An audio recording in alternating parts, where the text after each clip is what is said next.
There are about 500 million people around the world who are obese.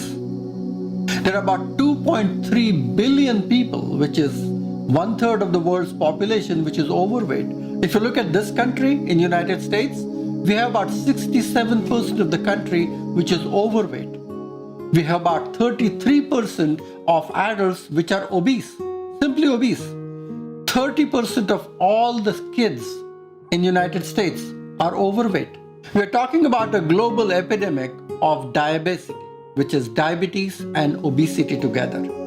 And it is so bad that the World Health Organization is estimating by 2050, every other adult will be having either pre-diabetes or full-blown diabetes itself. And as we all know from modern medicine perspective, that diabetes is not only a disease, but it is one of the cause of many more diseases as well. If you look at the current leading cause of killer diseases, not only in this country but worldwide, we are having cancer, heart disease, we are having variety of different allied diseases like hypercholesteremia, high levels of cholesterol, dyslipidemia, we're talking about hypertension, we are talking about different types of cancers. These are all killer diseases.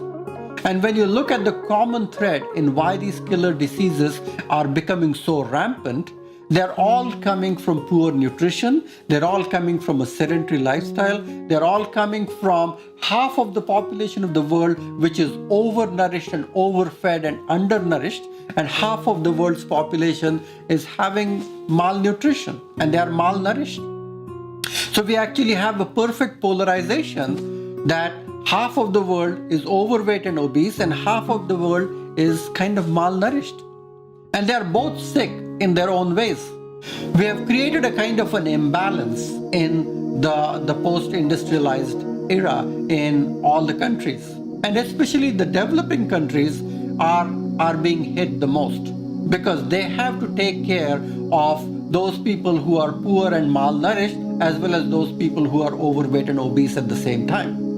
So we have to go back and start educating our own children, our own people, the whole strata of society, and how these different foods, which are actually related with creating an epidemic of prediabetes, diabetes, overweight, obesity. Many of these diseases are actually related to many other chronic diseases.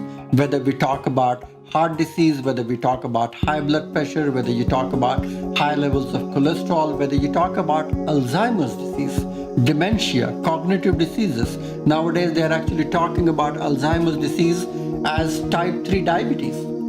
So the same situation where this oxidized cholesterol, which is getting stuck in the vessels of your heart or to the brain. So your brain is shrinking and shriveling and your heart is straining because it's not getting the fresh oxygenated blood supply. So when you talk about your heart suffering and your brain suffering at the same time, what do we do from an ancient wisdom point of view so that both of these important organs can function together in harmony? And Ayurveda has a very interesting solution to that. When Ayurveda actually talks about that turmeric is good for you.